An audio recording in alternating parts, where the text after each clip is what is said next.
Praise the Lord. കർത്താവിൻ്റെ ധന്യതിരുനാമം വാഴ്ത്തപ്പെടുമാറാകട്ടെ. ലോകത്തിൻ്റെ വ്യത്യസ്തങ്ങളായിരുന്നു കൊണ്ട് എന്നെ ശ്രദ്ധിക്കുന്ന എല്ലാ വീണ്ടെടുക്കപ്പെട്ട ദൈവമക്കൾക്കും മറ്റു പ്രിയപ്പെട്ടവർക്കും ലോകരക്ഷകനും നമ്മുടെ വീണ്ടെടുപ്പുകാരനായിരിക്കുന്ന കർത്താവായ യേശു ക്രിസ്തുവിൻ്റെ ധന്യതിരുനാമത്തിൽ എൻ്റെ ക്രിസ്തീയ സ്നേഹവന്ദനങ്ങൾ അറിയിക്കുന്നു. വലിയവരായ ദൈവം നമ്മേവരെയും നാളമായി അനുഗ്രഹിക്കുമാറാകട്ടെ. നമ്മുടെ കർത്താവിൻ്റെ വരവ് താമസിച്ചതുകൊണ്ടും ഈ ഭൂമിയിൽ ഒരു പ്രാവശ്യം കൂടെ ദൈവം നമുക്ക് ആയുസ്സും ആരോഗ്യ ബലവും നൽകി തന്നതുകൊണ്ട് ഒരു പ്രാവശ്യം കൂടെ ഇപ്രകാരം ദൈവത്തിന് വചനം ശ്രദ്ധിക്കുവാൻ ദൈവം നമുക്ക് ഒരുക്കുന്ന ഈ നല്ല അവസരങ്ങൾക്കായി ദൈവത്തെ സ്തുതിക്കുന്നു, സ്തോത്രം ചെയ്യുന്നു. വളരെ പ്രാർത്ഥനയോടെ തികഞ്ഞ ദൈവാശ്രയത്തോടെ ഈ ആഴ്ചയിൽ ദൈവത്തിന്റെ വചനം നമുക്ക് ചിന്തിക്കാം.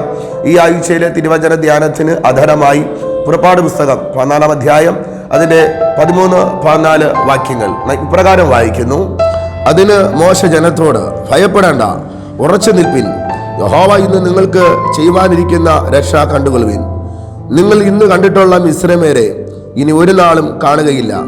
യഹോവ നിങ്ങൾക്ക് വേണ്ടി യുദ്ധം ചെയ്യും, നിങ്ങൾ മിണ്ടാതിരിപ്പിൻ എന്ന് പറഞ്ഞു. വളരെ അനുഗ്രഹിക്കപ്പെടുന്ന ഈ നല്ല വചനത്തിനായി കർത്താവിനെ സ്തുതിക്കുന്നു. ദൈവത്തെ ആരാധിക്കേണ്ടതിന്, ദൈവത്തെ സേവിക്കേണ്ടതിന് മോശയിലൂടെ ദൈവം പുറത്തു കൊണ്ടുവന്ന ഇസ്രായേൽ മക്കൾ ചെങ്കടലിന്റെ അടുത്ത് സമീപിക്കുമ്പോൾ മുമ്പിലുള്ള ചെങ്കടൽ കണ്ടിട്ട് പിന്നിൽ വരുന്ന ഫറവോനെയും കൂട്ടരെയും കണ്ടിട്ട് ഇസ്രായേൽ മക്കൾ ദൈവത്തോടും മോശയോടും പിറുപിറുക്കുന്നതായി പുറപ്പാട് പുസ്തകം 14-ാം അധ്യായം പഠിച്ചു വരുമ്പോൾ നമുക്ക് കാണാൻ കഴിയും. എന്നാൽ ആ പിറുപിറുക്കുന്ന ജനത്തെ നോക്കിക്കൊണ്ട് വിക്കനായ മോശ വിക്കി ഭയത്തോടെ വിശ്വാസത്തോടെ അവരോട് പറയുന്ന ഒരു സ്റ്റേറ്റ്മെന്റ് ആണ് ഈ ആഴ്ചയിൽ നാം കുറുവാക്യമായി വായിച്ചത്. ഇസ്രായേൽ ജനം പിറുപിറുത്തുകൊണ്ടിരിക്കുമ്പോൾ അവരോട് പറയുക, അതിന് മോശ തന്റെ ജനത്തോട് പറയുകയാണ്, നിങ്ങൾ മിണ്ടാതിരിപ്പിൻ, യഹോവ നിങ്ങൾക്ക് വേണ്ടിയിട്ട് എന്ത് ചെയ്യും? യുദ്ധം ചെയ്യും. വളരെ പ്രസിദ്ധമായ ഒരു വചനമാണ് നമുക്കവിടെ വായിക്കാൻ കഴിയുന്നത്. ഇന്ന് നിങ്ങൾ കണ്ടിട്ടുള്ള മിസ്രയരെ ഇനി ഒരു നാൾ നിങ്ങൾ എന്ത് ചെയ്യത്തില്ല, കാണുകയില്ല. നിങ്ങൾ മിണ്ടാതിരിപ്പിൻ, യഹോവ നിങ്ങൾക്ക് വേണ്ടി യുദ്ധം ചെയ്യും. അതേ പ്രിയമുള്ളവരെ, ഈ ഞായറാഴ്ചയിൽ നിങ്ങളുമായി പങ്കുവയ്ക്കുവാൻ പരിശുദ്ധാത്മാവ് നൽകുന്ന ചിന്ത, നാം മിണ്ടാതിരിക്കുന്നുവെങ്കിൽ നമുക്ക് വേണ്ടി യുദ്ധം ചെയ്യുന്ന ഒരു ദൈവമുണ്ട്. നാം മൗനം പാലിച്ചും മിണ്ടാതിരുന്നാൽ മതി.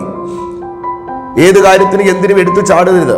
നാം മൗനം പാലിച്ച്, എൻ്റെ അനുഭവത്തിൽ നിന്നുകൊണ്ട് ഞാൻ ദൂത് കൈമാറുകയാണ്. നമ്മളെ വിമർശിക്കാനും കുറ്റം പറയാനും വേദനിപ്പിക്കാനും കളിയാക്കാനും പലരും കാണും. പക്ഷേ ആക്ഷേപങ്ങളും അപവാദങ്ങളും പരിഹാസങ്ങളൊക്കെ വരുമ്പോൾ നാം പ്രതികരിക്കുകയല്ല വേണ്ടത്. നാം അവിടെ എന്ത് ചെയ്യണം? മൗനം പാലിച്ച് മിണ്ടാതിരിക്കണം.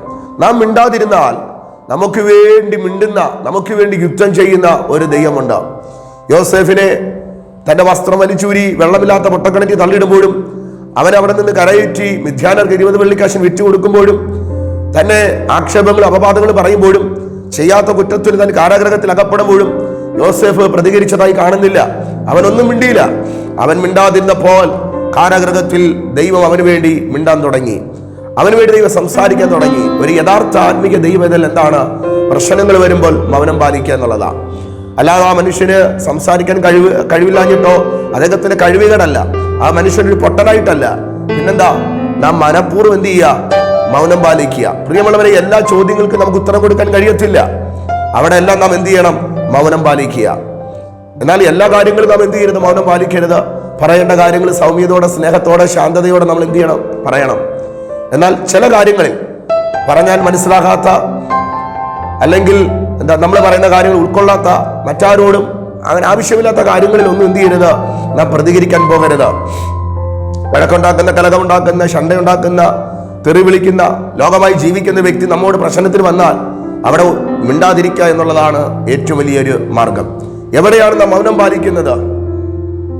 നമുക്കറിയാം, ചില കുടുംബങ്ങളൊക്കെ ഭയങ്കര കലഹങ്ങൾ ഉണ്ടാകാറുണ്ട്, അല്ലെങ്കിൽ മറ്റുള്ള പ്രശ്നങ്ങൾ ഉണ്ടാകാറുണ്ട്. എന്നാൽ ആവശ്യമില്ലാത്ത കാര്യങ്ങൾക്ക് പ്രശ്നത്തിന് തലയിടാതെ നാം മൗനം പാലിച്ചിരുന്നാൽ അവിടെ പ്രവർത്തിക്കുന്ന ഒരു ദൈവമുണ്ട്. ഞാൻ പറഞ്ഞതിന്റെ സാരം, പ്രിയമുള്ളവരെ, നാം മിണ്ടാതിരുന്നാൽ, അതാണ് മോശ ഇസ്രായേൽ ജനത്തോട് പറയുന്നത്, നിങ്ങൾ മിണ്ടാതിരിപ്പിൻ, ഒന്ന് പെറുപിറുക്കാതെ അടങ്ങിയിരിപ്പിൻ. നിങ്ങൾ മിണ്ടാതിരുന്നാൽ യഹോവ നിങ്ങൾക്ക് വേണ്ടി അത്ഭുതങ്ങൾ പ്രവർത്തിക്കും. നിങ്ങൾ ഇന്ന് കണ്ടിട്ടുള്ള മിസ്രയരെ ഇനി ഒരു നാളും കാണുകയില്ല. പ്രിയമുള്ളവരെ, മൗനം പാലിക്കേണ്ട സ്ഥലത്ത് മൗനം പാലിച്ച് മിണ്ടാതിരുന്നാൽ ദൈവം നമുക്ക് വേണ്ടി യുദ്ധം ചെയ്യുവാൻ ദൈവം വിശ്വസ്തനാണ്. നാം മൗനം പാലിച്ചാൽ, നാം മിണ്ടാതിരുന്നാൽ ദൈവം നമുക്ക് വേണ്ടി ഇടപെടും, ദൈവം നമുക്ക് വേണ്ടി സംസാരിക്കും എന്നുള്ളതിൽ യാതൊരു തർക്കമില്ലാത്ത കാര്യങ്ങളാണ്. നാം മിണ്ടാതിരിക്കണം, ദൈവം നമുക്ക് വേണ്ടി യുദ്ധം ചെയ്യുവാനിടയാകും. അതുപോലെ തന്നെ ഈ പുറപ്പാട് പുസ്തകം 14-ാം അധ്യായം അതിന്റെ 24-ാമത്തെ വാക്യം പഠിക്കുമ്പോൾ നാം ഇപ്രകാരമാണ് കാണാൻ കഴിയുന്നത്. പ്രഭാതയാമത്തിങ്കൽ യഹോവ അഗ്നിമേഘസ്തംഭത്തിൽ നിന്ന് മിസ്രയീം സൈന്യത്തെ നോക്കി, മിസ്രൈം സൈന്യത്തെ താറുമാറാക്കി. അവരുടെ രഥചക്രങ്ങളെ തെറ്റിച്ച് ഓട്ടം പ്രയാസമാക്കി. അതുകൊണ്ട് മിസ്രൈമ്യർ, നാം ഇസ്രായേലിനെ വിട്ട് ഓടിപ്പോകാം, യഹോവ അവർക്ക് വേണ്ടി മിസ്രൈമ്യരോട് യുദ്ധം ചെയ്യുന്നു എന്ന് പറഞ്ഞു. ഇവിടെ നാം വായിക്കുന്നത്, മനസ്സിലാക്കുന്നത്, ചെങ്കടൽ കടന്ന് ഇസ്രായേൽ ജനം കടന്നു വരുമ്പോൾ അവർക്ക് വിരോധമായി നിന്ന മിസ്രൈം സൈന്യം അവര് പിറകിലൂടെ ഇങ്ങനെ വരികയാ. ആരെ തകർക്കുവാൻ? ദൈവത്തെ ആരാധിക്കാൻ ഇറങ്ങി പുറപ്പെട്ട ഇസ്രായേൽ ജനത്തെ തകർത്ത് കളയേണ്ടതിന്. എന്നാൽ യഹോവ ആർക്ക് വേണ്ടി യുദ്ധം ചെയ്തു?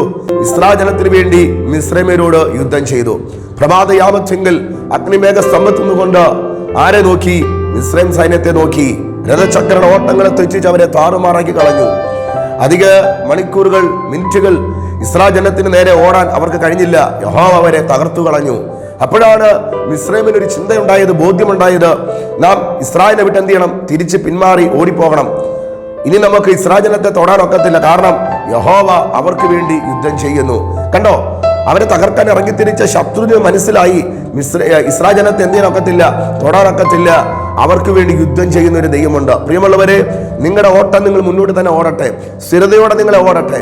നിങ്ങളെ തകർത്തു കളയുവാൻ, നിങ്ങളെ മുടിച്ചു കളയുവാൻ, നിങ്ങളെ ഇല്ലായ്മയാക്കി കളയുവാൻ, നിങ്ങളെ പറത്തി കളയുവാൻ, നശിപ്പിച്ചു കളയുവാൻ ആരൊക്കെ നിങ്ങൾക്ക് വിരോധമായി നിന്നാലും മിണ്ടാതിരുന്ന് പ്രാർത്ഥനയോടെ ഈ ദിവസങ്ങൾ മുന്നോട്ട് പോകട്ടെ.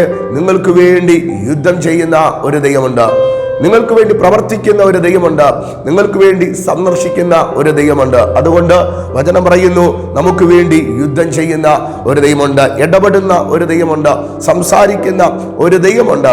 ആ ദൈവത്തിൽ ആശ്രയിച്ച് പ്രത്യാശയോടെ ഈ നാളുകളിൽ നമുക്ക് മുന്നേറാം. നമുക്ക് വേണ്ടി യുദ്ധം ചെയ്യുന്ന ഒരു ദൈവമുണ്ട്. ദൈവം നമുക്ക് വേണ്ടി യുദ്ധം ചെയ്യണമോ? നാം എന്ത് ചെയ്യണം? മിണ്ടാതിരിക്കേണ്ടത് അനിവാര്യമാണ്. മൗനം പാലിക്കേണ്ടത് അനിവാര്യമാണ്. നാം പ്രതികരിച്ചാൽ, നാം മിണ്ടാതിരുന്നാൽ, നമ്മൾ മിണ്ടി തുടങ്ങിയാൽ, നാം കലഹത്തിന് പോയാൽ, നാം പ്രതികരിക്കാൻ തുടങ്ങിയാൽ ദൈവം നമുക്ക് വേണ്ടി യുദ്ധം ചെയ്യത്തില്ല. ദൈവം നമുക്ക് വേണ്ടി യുദ്ധം ചെയ്യണമെങ്കിൽ നാം മൗനമായിരിക്കണം. അങ്ങനെ മിണ്ടാതിരുന്നാൽ നമുക്ക് വിരോധികളായി നിൽക്കുന്ന തകർത്തു കളയുവാൻ, മുടിച്ചു കളയുവാൻ, നമ്മുടെ ഉയർച്ചകളെ നശിപ്പിച്ചു കളയുവാൻ വിരോധികളായി നിൽക്കുന്നവരെ ദൈവം തൊടുവാനിടയാകും. ദൈവം യുദ്ധം ചെയ്യുവാനിടയായി തീരും. അതുകൊണ്ട് പ്രിയമുള്ളവരെ, നാം യുദ്ധത്തിന് പോകണ്ട, നാം മിണ്ടാതിരിക്കട്ടെ. മിണ്ടാതിരുന്ന ദൈവം ആരെന്ന് അറിയട്ടെ. ആകയാൽ ഈ കേട്ട വചനം അതിനൊരു കാരണമായി തീരട്ടെ, അനുഗ്രഹമായി തീരട്ടെ. തിരുവെഴുത്തുകൾ ഗ്രഹിച്ച് മനസ്സിലാക്കി മുന്നേറുവാൻ ഈ വചനം നമുക്ക് അനുഗ്രഹമാകട്ടെ എന്ന് പറഞ്ഞുകൊണ്ട് വാക്കുകൾക്ക് വിരാമം കുറിക്കുന്നു. ഈ വചനങ്ങളാൽ ഈ ആഴ്ചയിൽ ദൈവം നമ്മെ അനുഗ്രഹിക്കട്ടെ. ആമേൻ.